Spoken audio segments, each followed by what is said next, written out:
Alright, this video is about some tips I learned when I was trying to replace the inner tie rod on a Scion TC. The outer tie rod's pretty easy. It just screws onto the inner tie rod right there. I don't have the outer installed yet, but that's where it would go. The inner's there. I just started screwing it on by hand. I don't have it completely down yet. But to get the old one off, and here's the reason I had to get the old one off. Me and a couple shops could not break this loose. I guess it's basically like rusted onto it. I tried all kinds of penetrant and stuff.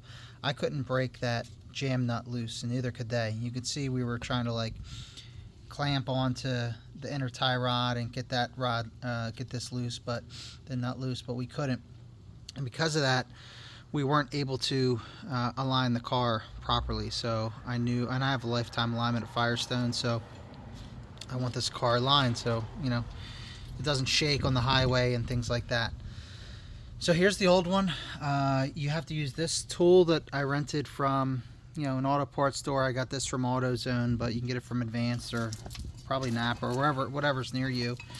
The size, this is a 2009 Scion TC. The size was 1 3/16. Slightly smaller than that, and that's the smallest. It's not metric. Metrics are the millimeter ones, like SAE. They call this SAE, but it's like the inch format. The smallest metric is 29, which you can see is, you know, slightly smaller. It'll probably be easier to show it like this. Here you can see that the 29 behind it, you know, is slightly smaller. If I had the flash on, which I actually think I do. Yeah, I did, but it's not showing it too great, but regardless. The 29 is smaller. I couldn't get the 29 on. This is slightly larger. If I do it like that, it probably shows you even a little, but this is slightly larger, and it fits on there pretty darn well. Basically, well, here's my first tip. There's going to be a boot. Like when this is installed, there's going to be a boot over there protecting the steering shaft. The steering shaft is actually what's going in there into that little cylinder. That steering shaft needs to get covered by a boot so dust and grime and all this other stuff from the road doesn't get on that and contaminate the steering system. So I actually have them over there. You could see those two bellows on there. That's the old and the new bellows. So I cut the old one. That's I'll zoom in a little bit.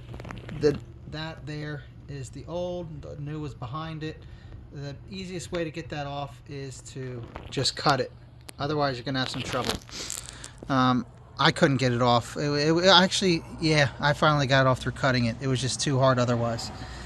So then this tool here, the way this tool goes on, you put your trusty, again, 1 3/16 around like this, and it wanted to keep walking off the back, even though you have this washer here. This washer's to help keep this from spinning off the steering shaft, the inner tie rod. So it goes on there with those two edges kind of going forward towards the steering shaft. So it's on there like that. And it has these ends here, which when you're installing it, you have to knock them back. Normally they're bent this way.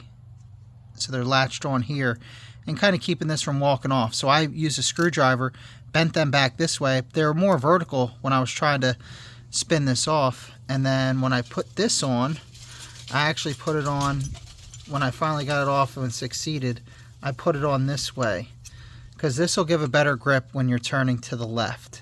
I had it on at first the other way, which was the mouth kind of facing towards this, and it was slipping off. And here's another trick you have to use. When I put this on and then I got that around there, the way to get that around is basically you open this up to where you can see the holes. You'll see the holes on both sides. And once you get that in there, I'll just show you like this. So the holes are lined up. Let me open it. Now they're lined up. You put this guy in there. Well, you know, obviously you're gonna do this when it's on the tie rod, but once you have it on there like that, then you can turn it this way and it kind of locks on. Now here's the deal. when it's on there and locked on, I'm not going to do this now because it's too hard for me to do while holding the camera. But when it's locked around there and this thing gets put on over top of the tie rod, it's going to want to back off of it. And the only thing stopping from backing off is that washer. And I was turning it, and of course the washer got bent backwards the opposite way, which is fine for getting the tie rod off. That's no problem. It's actually supposed to kind of be back like that, but then it allows that little C in there to ride off and go back onto the steering shaft, and then you can't turn it because those teeth are what's used to turn it. So what I had to do was I had to put it on there and then kind of pull back while I turn it on the outside with my breaker bar. So the breaker bar goes in this hole. You can see how it goes. This is not a huge breaker bar. This is maybe what, 18 inches tops. I mean, maybe a foot. It's not that big. Hang on. So the breaker bar's in there. So what I did was I was pulling back with my right hand on the cylinder to keep that C onto the inner tie rod. And while I was pulling back, I was just pushing this to the left while it was on the inner tie rod in there, like everything's going to be in there. And without too much effort, it kind of broke loose. Now, I also did, you may or may not want to do this, I used anti-seize, my PB blaster, without trying to hit the steering shaft, because there's grease on there, and I didn't want to like knock or contaminate the grease on the steering shaft.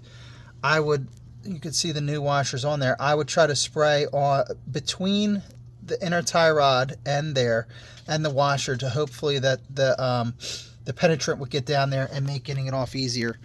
And you know, once I got everything upright and pulled back, it was good. And it came off pretty easily. Then you just got to put the new washer, new tie rod on. Put it on there like that. Like I said, I don't have it tightened all the way on there, but I will soon. Yeah, I could tighten that with a wrench, or maybe I'll just have to use this tool again and then just torque it down. I have to look up the torque specs. Maybe I'll put the torque specs in the description. But you want to torque it down.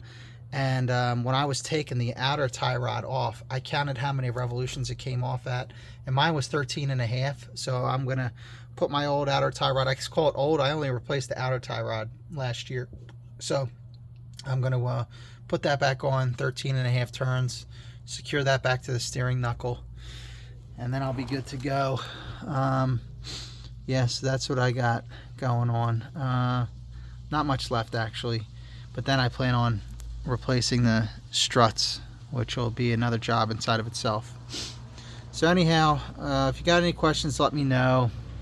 Can't think of any other tips. Maybe just that you screw this on and then you put the boot over it. That's gonna probably be obvious, but you know, the boot's gonna go on that new outer tie rod. This is a Moog part.